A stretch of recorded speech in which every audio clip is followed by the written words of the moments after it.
Voltamos à entrevista com o presidente do Sindex. Presidente, falávamos no congestionamento, né, do Porto de Santos, que é o porto que tem a maior receita de exportação do país, né? Mas a gente percebe que a cidade de São Paulo, né, e toda aquela região fica totalmente congestionada de caminhões, né, e o porto não tem a agilidade para fazer com que toda a nossa carga saia ao tempo e um custo competitivo, né? Por que ainda se continua investindo toda a infraestrutura em Santos? Pouco se fala em ferrovia, as nossas ferrovias aqui, que poderiam também ser mais utilizadas. Esse comentário seu é muito importante, Almir, porque se a gente tivesse um comércio exterior brasileiro com a participação no comércio internacional de 3% ou 4%, que eu acho que é isso que a gente deveria ter hoje, nossa participação aproximadamente em torno de 1,3% das nossas exportações. O que significa que hoje, com exportações por volta de apenas 240, 250 bilhões de dólares, nós conseguimos congestionar Santos e transformar São Paulo uma cidade com grandes problemas de mobilidade urbana. Sim. E, na verdade, nós temos um potencial, nós deveríamos estar exportando o dobro. Se a gente conseguir atingir o potencial que a gente merece como sexta ou sétima maior economia do mundo, como é que Santos poderia receber o dobro do movimento que recebe hoje?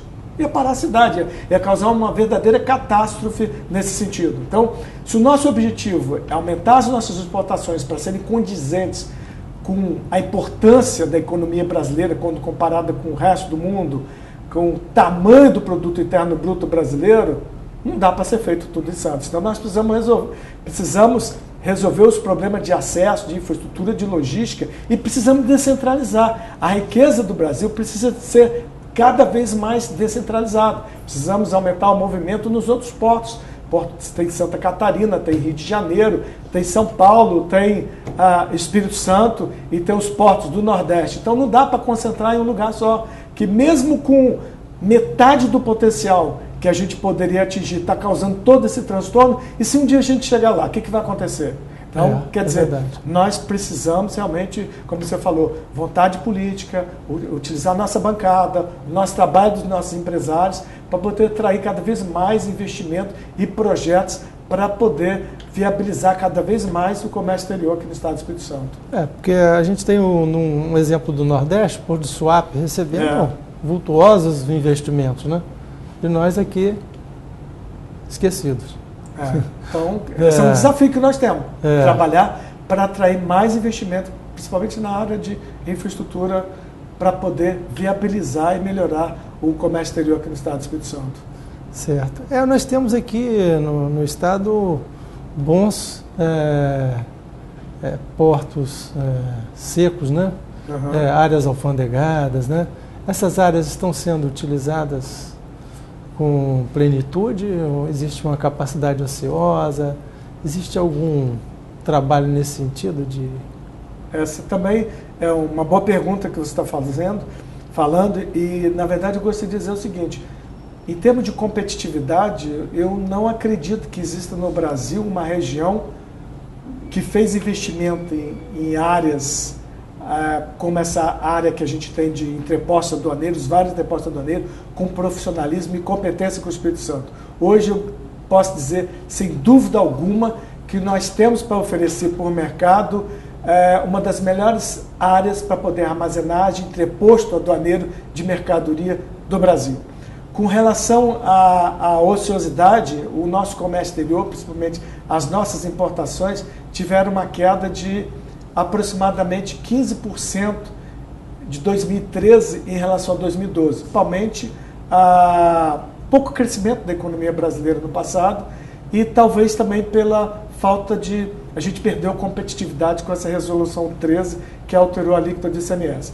Mas os empresários estão discutindo, estão conversando para buscar alternativas, porque nós precisamos trabalhar para conseguir fretes competitivos aqui para o estado do Espírito Santo. Isso atrapalha também as exportações.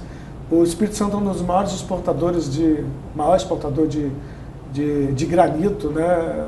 do Brasil, e muitas vezes os nossos colegas falam que tem problema, como é que eu vou conseguir container para exportar? Às vezes tem que fazer importação, digamos assim, de container do Rio de Janeiro, para que a gente possa exportar containers, mercadoria dentro de containers, aqui no estado do Espírito Santo.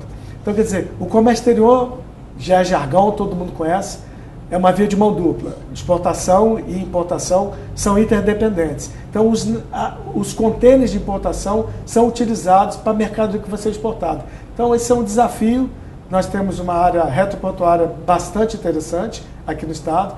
Esses entrepostos que nós temos aqui no estado, eu acho que hoje existe uma capacidade de receber mais mercadorias, atrair mais cargas, mais negócio, mas para isso nós precisamos atrair mais armadores com tempo de trânsito melhor e com fretes mais competitivos. Então, esse é um dos desafios que nós temos aqui na área de comércio exterior. Presidente, antes iniciarmos a entrevista, o senhor colocou a questão da área de Manaus, né? A Zona Franca de Manaus, que foi agora ampliado o prazo para funcionamento com uma série de isenções de impostos, né, para mais 50 anos. Você não acha que é uma medida que é contrária aos argumentos que foram utilizados para aquela situação do Fundap aqui no estado do Espírito Santo? Esse também é um comentário muito interessante, porque jornais aí mostraram, quem acompanhou, que a Câmara de Deputados acabou de prorrogar por mais 50 anos a Zona Franca de Manaus. O Fundap, de fato, não acabou, só perdeu a competitividade. O que eu acho, sim, e já comentei algumas vezes, escrevi em jornais, é que eu acho que essa metáfora, guerra fiscal, é inadequada. A competitividade dos estados vai continuar existindo. Não é só no Brasil, sabe? A região do Vale do Silício, lá na Califórnia, ele compete com a região de Massachusetts, lá nos Estados Unidos, para atrair alguns setores de tecnologia. A competitividade do Estado não existe só no Brasil, não é uma coisa inventada no Brasil. O grande problema que existe no Brasil é que não existe uma política de desenvolvimento regional. Será que nós queremos que as empresas capixabas todas mudem para São Paulo? Sabe? Então, quer dizer, o Estado mais rico, que tem mais progresso, que todas as cargas do Brasil cheguem através dos portos de Santos? Não. O que a gente precisa é uma discussão a nível nacional para permitir que haja uma descentralização. A descentralização realmente está ocorrendo, e essa briga toda que aconteceu para fazer a mudança do ICMS, da alíquota do ICMS interestadual de 12% para 4%, foi justamente uma briga para que houvesse, quem sabe, indiretamente, que São Paulo não perdesse a competitividade, mas é uma ocorrência de fato da descentralização que está acontecendo no Brasil. Os estados do Nordeste estão desenvolvendo, alguns outros estados da região Sudeste, como Espírito Santo e Santa Catarina, aumentaram a sua participação no comércio internacional, e a briga por competitividade. Isso é uma realidade. Mas a descentralização é muito importante, porque a riqueza, o trabalho, empreendedorismo, inovação não deve ser focado em apenas um estado, uma região do país. Eu acho que o Brasil é muito grande e merece que haja desenvolvimento em todas as partes. Da mesma forma como a gente está fazendo aqui no estado do Espírito Santo, o governo do estado está tentando e está promovendo desenvolvimento tanto no norte como no sul do estado. Bem, vamos a um rápido intervalo, voltamos para o último bloco da nossa entrevista. Fique conosco.